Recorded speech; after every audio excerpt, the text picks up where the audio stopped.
so terribly. You promised Americans to try to reduce costs, and so many of the products Yeah. that would be tariffed, when they come into the country, the outgoing country is not paying the tariff.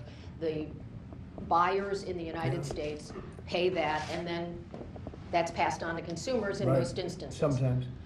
How would you expect to have prices come down if you have such a broad plan for tariffs? And what do you say to the voters who want to see you reduce everyday costs? Well, let me just tell you that I got elected for a lot of reasons. Number one was the border. Number two was inflation, because I had almost no inflation. And yet I charged hundreds of billions of dollars of tariffs to countries.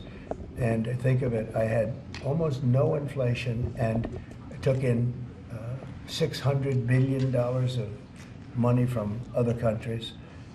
And tariffs don't cause inflation, they cause success. They cause big success. So we're going to have great success. There could be some temporary short-term disruption, and people will understand that. I had that when I negotiated some of the good deals for the farmers. And unfortunately, those deals have been led astray by Biden and his people because they didn't enforce the deals. We have a deal with China, which is phenomenal for the farmers, but there was nobody to enforce it in the Biden administration. They let them get away with murder. So it's another thing we're going to be bringing. Do you accept the principle of costs being They passed committed to on? buying $50 billion worth of farm product, and they did it when I was president. And as soon as I left, they stopped doing it because there was nobody in Biden to enforce it. But the tariffs are going to make us very rich and very strong, and we're going to treat other countries very fairly. But if you think about it, other countries charge us tariffs. We don't charge them tariffs.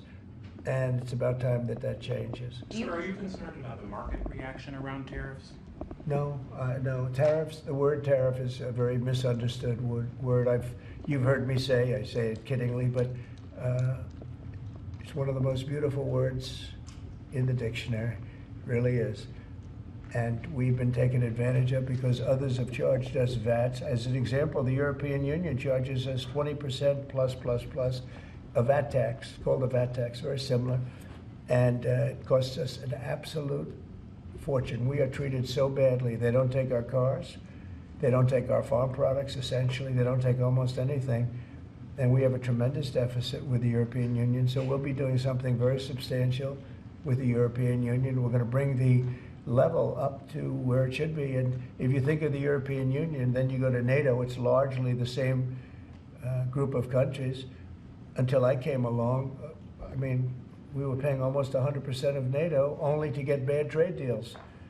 And now it's been evened out, but very unfair having to do, it was evened out pretty good. Actually, I did a good job. They paid $440 billion if you look at the Secretary General's report, and he was here recently and he said that. He said one of the most amazing things I've ever seen is what President Trump was able to do with these countries of Europe, of which he was in charge of them, but he couldn't get them to pay. I went over, I said, you got to pay, and if you don't pay, we're not going to protect you. It's very simple. But very unfair is with Ukraine because we're in for $300 billion plus, and they're in probably for $100 billion. There's a $200 billion difference, and they need it more than we do. You know, we have an ocean in between. They don't. And so they're going to have to step it up a little bit.